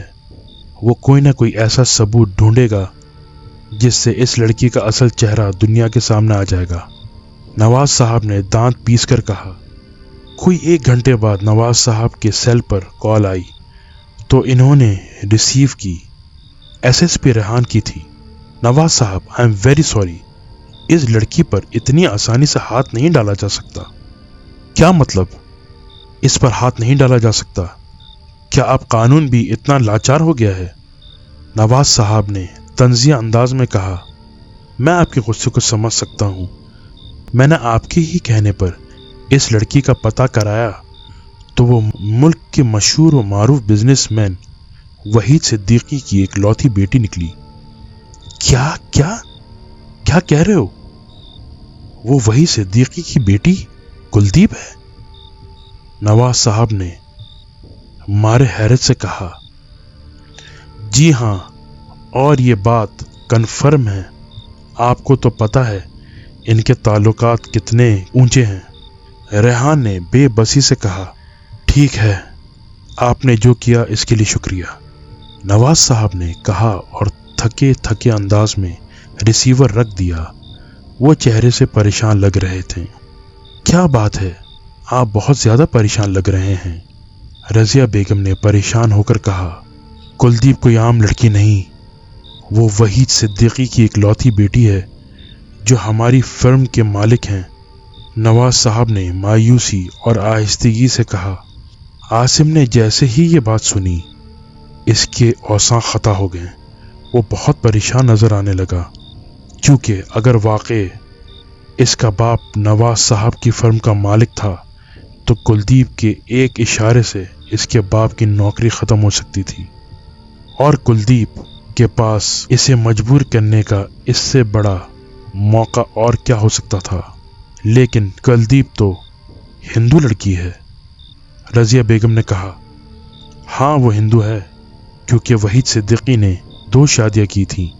पहली बीवी मुसलमान थी, लेकिन इससे इनकी कोई औलाद नहीं थी, और दूसरी शादी इन्होंने एक हिंदू औरत से इसकी खूबसूरती से मुतासिर होकर की थी।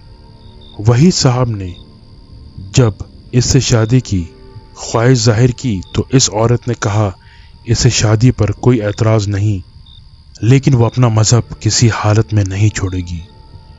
और तो और इसके औलाद भी माँ के मज़हब पर कायम रहेगी।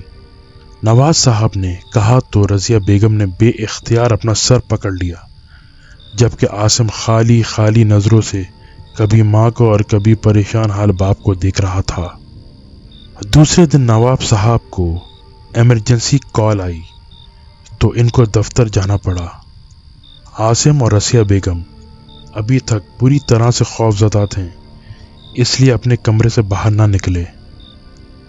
शाम के 5 बजे नवाज साहब घर लौटे तो इनके साथ कोई और भी था, जिसे वो ड्राइंग रूम में बिठा के आते ही इन्होंने खुशगवार अंदाज में कहा, आसिम, तुमसे कोई मिलने आया है। कौन है? आसिम ने बेजारी से कहा, क्योंकि इसका दिल किसी से मिलने को नहीं चाह रहा था। देखो तो सही, इन्होंने प्यार से कहा तो आसिम ने बिखरे बालों को उंगलियों की मदद से जोड़ा और ड्राइंग रूम की तरफ बढ़ गया। जैसे ही वो अंदर दाखिल हुआ, इसे ऐसा झटका लगा जैसे इसे करंट लगा हो।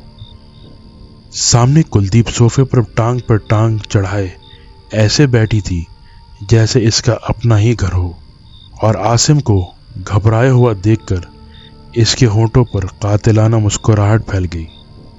आसिम ने जैसे ही वापस जाने का इरादा किया तो सामने नवाज साहब को खड़े पाया। कुलदीप बेटी का बहुत इसरार था तुमसे मिलने के लिए, इसलिए मेरे साथ ही आ गई। तुम दोनों बातें करो, मैं चाय का कह कर आता हूँ। नवाज साहब ने मुस्कुराकर फिर कहा, तुमने जो कहना है कुलदीप से कहो, और मुझे उम्मीद है तुम मुझे शिकायत का मौका नहीं दोगे। इन्होंने धमकी आमेज लहजे में कहा, और कुलदीप बेटा तुम कुछ लोगी? नवाज साहब ने बड़े शेरी लहजे में कहा, नहीं अंकल, कुछ लाने की जरूरत नहीं है। वैसे भी ये मेरा अपना घर है, अगर कुछ जरूरत होगी तो कह दूंगी। अब आसिम के साथ सिर्फ तन्हाई में कुछ बातें करनी है, कुलदीप ने बड़ी ढटाई से कहा। तो नवाज साहब मुस्कुराते हुए दरवाजा बंद करके चले गए। तुम ऐसे ही बुद्ध बन के खड़े रहोगे या बैठोगी भी? तुम यहाँ क्यों आई हो? आसिम ने सपाट लहजे में कहा। मेरे ख्याल से तुम्हें यह बात अच्छी तरह मालूम है कि मैं किस लिए आई हूँ, और अगर तुम ये पूछना चाहते हो कि मैं यहाँ कैसे आई हूँ तो वो तुम अपनी डैडी से पूछ लो। वो तो मैं इनसे पूछ लूँगा, और जो तुम काम कर रही हो इसका नतीजा तुम्हें भुगतना पड़ेगा। आसिम ने सर्द लहजे में कहा। तो कमरा कुलदीप के कहके से गूंज उठा। अच्छा, तो तुम्हारा इरादा हमें सजा देने का है? हम तुम्हारे सामने बैठे हैं, जो चाहे सजा दे दो, कुलदीप ने मजाक उड़ाने वाले लहजे में कहा। तो आसिम को इसके तन बदन में आग गई। फिर वो बोला, तुम्हारा अंजाम इबरतनाक होगा। तुम्हारा वो हशर करूंगा कि अपना चेहरा भी नहीं पहचान सकोगी। ये सुनते ही कुलदीप का चेहरा मारे गुस्से से सुर्ख हो गया। मैं तुम्हें चाहती जरूर हूं, लेकिन तुम्हें अपनी तौहीन करने की इजाजत हरगिज नहीं दूंगी, कुलदीप ने गुस्से से कहा। जिनकी दो कौड़ी की भी इज्जत ना हो, इसकी सिर्फ तौहीन ही की जा सकती है, आसिम ने हकारत से कहा। तो अचानक इसके गाल पर जोरदार थप्पड़ पड़ा, जिसकी शिद्दत से इसका चेहरा दूसरी तरफ घूम गया। इसने हैरत से कुलदीप की तरफ देखा। वो अब भी अपनी जगह पर बैठी थी। आसिम ने खौफजदा नजरों से इर्द गिर्द देखा, लेकिन इसे थप्पड़ मारने वाला कहीं नजर न आया। तो वो और ज्यादा सहम गया। कुलदीप के चेहरे पर शैतानी मुस्कुराहट दौड़ गई। वो उठी और आहिस्ता आहिस्ता चलती हुई इसके पास आई। आसिम के दिल में ख्याल आया कि फौरन भाग जाए, लेकिन इसे ऐसा महसूस हुआ जैसे जमीन ने इसके पांव जकड़ लिए हों। कुलदीप ने अपना मुंह इसके कान के करीब करके कहा, मुझे नहीं पता मैं तुमसे मोहब्बत करती भी हूं या नहीं, अलबत्ता इतना जरूर है कि अब तुम मेरी जिद बन गए हो। तुम्हें हासिल किए बिना नहीं छोड़ूंगी। अगर तुम किसी और से मोहब्बत करते हो तो इसे भूल जाओ और दिल में सिर्फ और सिर्फ मेरा ख्याल बसा लो। इसमें तुम्हारी भलाई है। वैसे भी बहुत जल्द हमारी शादी होने वाली है, क्योंकि मैंने तुम्हारे डैडी को इस बात पर राजी कर लिया है। ये कहकर कुलदीप दोबारा अपनी जगह पर जा बैठी। वो कौन होते हैं? वैसे भी मैं कोई बच्चा नहीं हूं कि कोई मुझ पर अपना हुक्म जमाए, आसिम ने झुंझलाकर कहा। हाँ, बच्चे ही हो जो इस तरह जिद कर रहे हो। अगर अक्लमंद होते तो ऐसी बेवकूफ़ी की बातें ना करते, क्योंकि मेरे साथ शादी करके तुम्हें फ़ायदा ही फ़ायदा है, जबकि इनकार की सूरत में रुसवाई और परेशानी, कुलदीप ने धमकियां आमेज लहजे में कहा। इतने में दरवाज़ा खुला और नवाज साहब अंदर आए। अंकल, मैं चलती हूँ, कुलदीप ने कहा और उठ खड़ी हुई। क्यों बेटा, इतनी जल्दी? नवाज साहब ने कहा। हाँ, बस आसिम का हाल अहवाल पूछना था, पूछ लिया। कुलदीप ने खुशगवार अंदाज में कहा, ओके, मैं छोड़ देता हूँ। नहीं, मैंने ड्राइवर को कॉल कर दी है, वो बाहर आया हुआ है। ये कहकर इसने आसिम की तरफ हाथ आगे बढ़ाया, लेकिन आसिम ने इसके हाथ को नज़रअंदाज कर दिया तो कुलदीप ने खुद ही इसके हाथ को थाम लिया। आसिम के हाथ आगे ना बढ़ाने पर नवाज साहब के माथे पर लकीरें नमूदार हो गईं। नवाज साहब कुलदीप को गेट तक छोड़ने गए तो आसिम बाहर लॉन में बैठी रजिया बेगम के पास आया, जो खुद हैरान थी कि नवाज साहब कुलदीप को घर लेकर क्यों आए हैं। आसिम ने इनसे कुछ कहने का इरादा किया था कि नवाज साहब तेज कदमों से चलते हुए इनके पास आए और बोले, ये क्या बदतमीजी है, क्या घर आए मेहमान से ऐसा सलूक करते हैं? डैडी, आपको पता नहीं इसने हमारे साथ क्या किया है? आसिम ने हैरान होकर कहा, इसने जो किया वो भूल जाओ और अब इसके साथ अच्छे सलूक से पेश आओ, क्योंकि मैंने इसे अपनी बहू बनाने का फैसला कर लिया है। नवाज साहब ने नजरें चुराते हुए कहा तो रजिया बेगम और आसिम के मुंह खुले के खुले रह गए। ये क्या कह रहे हैं, कुछ अंदाजा है आपको? रजिया बेगम ने हैरानगी से कहा, हाँ, मुझे पता है कि मैं क्या कर रहा हूं और जो मैं कर रहा हूं ठीक कर रहा हूं। क्या बुराई है इस लड़की में? पढ़ी लिखी है, खूबसूरत है और सबसे बढ़कर अपने बाप की इकलौती वारिस है। इस बाप की जिसका बिजनेस ना सिर्फ मुल्क में बल्कि इंटरनेशनली फैला हुआ है। नवाज साहब ने कहा, तो क्या हुआ अगर वो मालदार है तो क्या इसे इख्तियार है कि वो जो चाहे करती फिरे? इसकी वजह से दो इंसानों का खून हुआ है। रजिया बेगम ने गुस्से से कहा, गुजरी बातों को भूल जाओ, अब जरा सोचो बेगम, अगर तुम्हारे बेटे की शादी कुलदीप से हो जाए तो कितना फायदा है। वो तुम्हारे बेटे के इश्क में पागल हो चुकी है और मेरे ख्याल में इससे बड़ा चांस और नहीं हो सकता। कुदरत ने कितना हसीन मौका दिया है हमें। नवाब साहब के लहजे में लालच का अंसर था। वाह भाई वाह नवाज साहब, आप अपने बेटे को दौलत के मोल बेचोगे, ये मालूम होते हुए कि वो आसिया।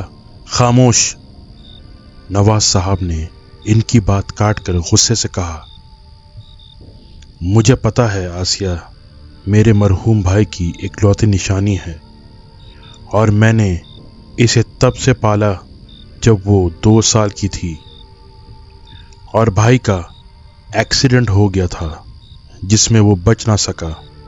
इसके बाद से मैंने माँ और बेटी की जिम्मेदारी अपने सर ले ली। इसे पाला, बड़ा किया, पढ़ाया लिखाया, दुनिया की हर सहूलत दी। क्या मेरा ये एहसान कम है इन माँ बेटी पर? और अब तुम कहती हो कि मैं अपने बेटी की शादी आसिया से कर दूं। मैं ऐसा नहीं करूँगा, और अगर मैं इसकी शादी आसिया से कर भी दूं तो नहीं पता मुझे अपनी नौकरी से हाथ धोने पड़ जाएंगे। और जिस घर में तुम और तुम्हारा ये लाडला रहता है, ये घर मैंने बैंक से भारी लोन लेकर तामीर किया है। अगर बैंक का लोन अदा ना किया तो घर जब्त हो जाएगा। ये इश्क का भूत इस वक्त ख़त्म हो जाएगा जब खाने को खाना और पहनने को कपड़ा ना होगा। नहीं डैडी, मैं किसी भी हालत में इस डायन से शादी नहीं करूँगा। आसिम ने गुस्से को जब्त करते हुए कहा, तो फिर ठीक है, तुम्हें मेरे घर में रहने का भी कोई हक नहीं है, क्योंकि इस घर में वही रहेगा जो मेरे बनाए हुए असूलों पर चलेगा। और बेगम, तुम भी सुन लो, अगर तुम्हारे लाडले बेटे ने मेरी बात ना मानी तो मुझे तुम्हारी भी इस घर में कोई ज़रूरत नहीं, तुम भी इसके साथ चली जाना। और हाँ, जाते हुए तलाक के पेपर लेना मत भूलना। नवाज साहब ने गुस्से से कहा और इन दोनों को हक्का बक्का छोड़ के चले गए। इस बात को 1 माह गुजर गया। आसिम ने इस दिन के बाद चुप साध ली थी। रजिया बेगम बिल्कुल खामोश हो गई। कुलदीप ने अब और ज़्यादा इनके घर आना जाना शुरू कर दिया था। وہ جب بھی آتی عاصم کے لیے کوئی نہ کوئی گفٹ ضرور لاتی تھی جو عاصم چپ چاپ لے لیتا تھا۔ دوبارہ اس نے کلدیپ سے کوئی بحث نہیں کی اور نہ ہی اس دن کے بعد کوئی پراسرار واقعہ نمودار ہوا۔ اس نے یونیورسٹی جانا ترک کر دیا تھا، اس لیے آسیہ کے ساتھ بھی اس کا کوئی رابطہ نہیں ہو سکا، اور نہ ہی آسیہ نے خود اس سے کوئی رابطہ کیا تھا۔ تو عاصم سمجھ گیا کہ نواب صاحب نے آسیہ کو اس سے دور رہنے کو کہا ہوگا۔ ادھر وہی صدیقی نے بھی رشتے کے لیے آمادگی ظاہر کر دی۔ کلدیپ کے کہنے پر شادی سادگی سے کرنے پر تیار ہو گئے۔ شادی کلدیپ کی ہی اصرار پر جلدی کرنے کی تیاریاں کر لی گئیں، اور اب شادی میں صرف 2 دن رہ گئے تھے کہ آسیہ کی کال آئی اور اس نے صرف عاصم کو قریبی پارک میں ملنے کو کہا، تو جواب میں عاصم نے چپ چاپ ریسیور رکھ دیا۔ وہ سوچ رہا تھا کہ اب ملنے کا کیا فائدہ جب کچھ حاصل ہی نہ ہو۔ آسیہ نے شام 4 بجے نزدیکی پارک میں ملنے کو کہا تھا، لیکن وہ 5 بجے تک سوچتا رہا کہ جائے یا نہ جائے۔ آخر آہستہ آہستہ چلتے ہوئے وہ پارک پہنچ گیا۔ اندھیرا پھیلنے لگا تھا اور پرندے واپس اپنے گھروں کا رخ کر رہے تھے۔ ٹھنڈ ہونے کی وجہ سے والدین اپنے بچوں کو واپس بلا رہے تھے۔ پارک کے ایک سنسان کونے میں موجود بینچ پر آسیہ سر جھکائے بیٹھی تھی۔ آسیہ کو گہری سوچ میں ڈوبا دیکھ کر اس کے ہونٹوں پر مسکراہٹ آ گئی۔ اس نے آسیہ کے کندھے پر ہاتھ رکھنا چاہا، لیکن پھر کچھ سوچ کر یہ ارادہ چھوڑ دیا اور اس کے منہ سے بے اختیار نکلا، آسیہ۔ تو آسیہ نے سر اٹھا کے اس کی طرف دیکھا۔ کتنا درد تھا اس کی آنکھوں میں، وہ آنکھیں جو ہر وقت مسکرانے کے عادی ہوں۔ وہ اداس ہوں تو کتنی ویران سی لگتی ہیں، اس شہر کی طرح جس میں بسنے والوں نے اسے اکیلا چھوڑ کر کہیں اور کا رخ کر لیا، اور وہ صرف حسرتوں کی تصویر بن کر رہ گیا ہو۔ شاید میں لیٹ ہو گیا ہوں۔ ہمیشہ کی طرح آسیہ نے فقرہ مکمل کیا تو وہ مسکرا کر رہ گیا۔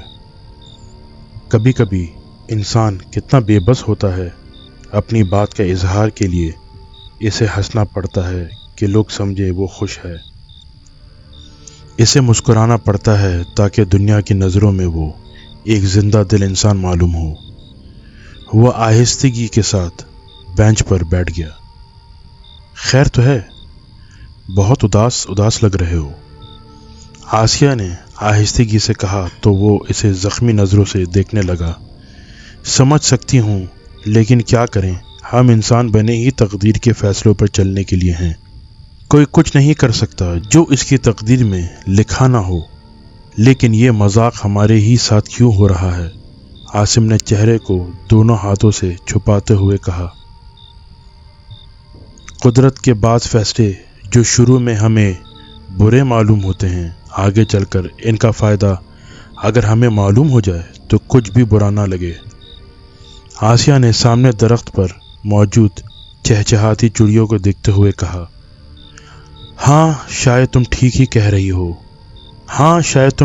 کہہ رہی ہو، وہ دولت مند ہے، خوبصورت ہے، اور پھر مجھ سے محبت بھی کرتی ہے۔ کیا کمی ہے اس میں سوائے اس کے کہ میں اس سے محبت نہیں کرتا؟ لیکن شاید یہ کمی اس کی دولت اور خوبصورتی پورا کر دے۔ عاصم نے طنزیہ انداز میں کہا۔ نہیں، تم نے میری بات کا غلط مطلب نکالا ہے، آسیہ نے بے قرار ہو کر کہا۔ میں صرف اتنا چاہتی ہوں کہ تم اپنے باپ کا کہنا مانو۔ والدین ہمیشہ اپنی ہی اولاد کے بارے میں اچھے فیصلے کرتے ہیں۔ کوئی ماں باپ اپنی اولاد کو مشکل میں نہیں دھکیلتے، وہ تو ہمیشہ ہی انہیں خوش دیکھنا چاہتے ہیں، اور پھر وہ بھی تم سے کتنا ٹوٹ کے پیار کرتے ہیں، اور اس کے پیار کو دیکھتے ہوئے تم بھی اس سے پیار کرنے لگو گے۔ بات کرتے کرتے آخر میں آسیہ کی آواز بیٹھ گئی اور عاصم کو بھی اپنا آنسو پلکوں پر محسوس ہوئے۔ آسیہ کے آنسو گالوں پر بہنے لگے تو اس نے ہاتھ کی ہتھیلی سے گالوں پر بہنے والے آنسو کو صاف کیا اور کہا، میں ہمیشہ تمہیں خوش دیکھنا چاہتا ہوں، اور میں کبھی نہیں چاہوں گا کہ تمہاری آنکھوں میں آنسو آئیں، اور اگر میری وجہ سے تمہیں کچھ ہو تو میں خود کو کبھی معاف نہیں کر سکوں گا۔ آؤ ڈیڈی سے بات کرتے ہیں، چاہے اس کے لیے مجھے ان کے پاؤں میں گر کر اپنے پیار کی بھیک مانگنی پڑے۔ میں مانگوں گا، لیکن اب مجھ سے اتنا حوصلہ نہیں کہ تمہیں خود سے دور کر سکوں، عاصم نے کہا۔ تو آسیہ نے دونوں ہاتھوں کی مدد سے اس کے دونوں ہاتھوں کو سختی سے پکڑا۔ نہیں عاصم، تم ایسا کچھ نہیں کرو گے۔ تم نے اگر مجھ سے کبھی بھی ذرا بھی محبت کی ہے تو تمہیں اس محبت کا واسطہ۔ تم کسی کو نہیں کہو گے، پھر محبت صرف پا لینے کا نام تو نہیں، محبت قربت کی محتاج نہیں ہوتی ہے۔ بات تو تم کہا کرتے تھے کہ محبت علائشوں سے پاک ہونا چاہتی ہے۔ تم اگر محبت میں پاکیزگی کی اتنے ہی قائل ہو تو پھر خود کیوں لڑکھڑا گئے؟ ہماری یہ آخری ملاقات تمہارے لیے پوری زندگی میں یادگار ہونی چاہیے۔ یہ کہہ کر آسیہ نے اس کا ہاتھ زور سے دبایا۔ بولو، یاد رکھو گے نا؟ مجھے بھول تو نہیں جاؤ گے؟ یہ کہہ کر اس نے عاصم کے کندھے پر سر رکھ کر پھوٹ پھوٹ کر رونے لگی، تو عاصم بھی اپنے آنسوؤں کو روک نہ پایا۔ وہ پیار سے اس کے سر کو تھپ تھپانے لگا۔ ہاں، تمہیں ہرگز نہیں بھولوں گا۔ تم ہمیشہ میرے ساتھ سائے کی طرح میرے ساتھ رہو گی۔ میں زندہ بھی تمہاری یاد کے ساتھ رہوں گا اور مروں گا بھی تمہاری یاد میں۔ تمہاری یاد امانت کی طرح میرے سینے میں یہ دفن رہے گی، عاصم نے کپ کپاتے ہوئی آواز میں کہا، اور آسیہ کو ایک جھٹکے سے خود سے دور کر دیا اور تیز تیز قدم اٹھاتا ہوا پارک سے نکل گیا۔ وہ حیرت سے اسے جاتا دیکھ رہی تھی۔ آخر جیسا کلدیپ چاہتی تھی ویسا ہی ہوا، اور اب اسے پنڈت ہری چند کی مدد کی کوئی ضرورت نہیں رہی تھی۔ وہ ہر جگہ اس کا مددگار ثابت ہوا تھا، اور اسی نے کلدیپ کے کہنے پر عاصم کو پریشان کرنے کے لیے اس پر کالا جادو کیا تھا۔ وہ ایک مہان پنڈت تھا، اس لیے کالی ماں اس کے علم کا توڑ کرتے کرتے خود عاصم کی ایک چھوٹی سی غلطی کی وجہ سے موت کے منہ میں چلی گئی، اور اس کے عوض کلدیپ نے پنڈت ہری چند کو کافی دولت سے نوازا تھا، اور پنڈت کو کیوں نہ وہ دولت میں تولتی، اس کی وجہ سے تو اس کی ضد کی جیت ہوئی تھی۔ وہ بچپن کی ضدی واقع ہوئی تھی، شاید یہ ماں کے نہ ہونے اور پھر باپ کے ہر جائز اور ناجائز خواہش پوری کرنے کا نتیجہ تھا کہ اس نے بنا سوچے سمجھے کہ عاصم کسی اور سے محبت کرتا ہے اپنا بنا لیا، لیکن شاید واقع میں عاصم کو بہت چاہنے لگی تھی۔ اس لیے اس نے اس موقع پر اپنے مسلمان ہونے کا اعلان کیا۔ اس کے مسلمان ہونے کے پتہ نہیں عاصم کو خوشی تھی یا نہ تھی، لیکن وہی صدیقی صاحب کو بہت ہی زیادہ خوشی محسوس ہوئی تھی، کیونکہ وہ اپنی بیگم سے کیے ہوئے وعدے کی بنا پر کلدیپ کو مسلمان ہونے پر مجبور نہیں کر سکتے تھے، لیکن جو کام وہ باپ ہونے کے ناطے نہ کر سکے وہ کام عاصم کی محبت نے کر دیا۔ دفتن کمرے کا دروازہ کھلا اور عاصم اندر آیا۔ اس نے آہستہ سے دروازہ بند کیا۔ عاصم کو دیکھ کر کلدیپ کے ہونٹوں پر دل فریب مسکراہٹ نمودار ہو گئی۔ وہ تو سادگی میں بھی لاکھوں میں ایک تھی۔ میک اپ اور میرون کالر کی عروسی لباس میں وہ قیامت ڈھا رہی تھی۔ عاصم لڑکھڑاتی چال چلتا ہوا اس کے پاس آ کھڑا ہوا۔ کلدیپ نے نظر اٹھا کے عاصم کو دیکھا تو وہ اسے بہت کمزور سا محسوس ہوا۔ پھر وہ آرام سے بیڈ پر بیٹھ گیا تو کلدیپ کی مسکراہٹ اور گہری ہو گئی۔ مجھے یہ نہیں پتا کہ جیت کس کی ہوئی، تمہاری یا میری، لیکن مجھے اتنا ضرور پتا ہے کہ جو ہوا وہ نہیں ہونا چاہیے تھا۔ آسیہ کے دل کی بستی اجاڑ کر تم کیسے اس پر اپنی تمناؤں کا شہر بسا سکتی ہو؟ اگر چاہو بھی تو ایسا کبھی نہیں کر پاؤ گی، کیونکہ وہ شہر، وہ گھر بھی آباد نہیں ہو سکتے جو کسی کے حسرتوں کا خون کر کے تعمیر کیے جائیں۔ عاصم نے کمزور آواز میں کہا، آج سے یہ سب باتیں بھول جاؤ، آج سے ہم نئی اور خوشحال زندگی کا آغاز کرنے والے ہیں۔ کلدیپ نے اس کا ہاتھ اپنے دونوں ہاتھوں سے थामते हुए कहा तो आसिम के होंठों पर जख्मी मुस्कुराहट आ गई। खुशहाली का तो इल्म नहीं, लेकिन नई जिंदगी जरूर शुरू करने जा रहा हूं, और वो भी अकेले, आसिम ने बारीक सी आवाज में कहा। इसके साथ ही वो अपना तवाज़न यानी बैलेंस कायम ना रख के बेड से गिर गया।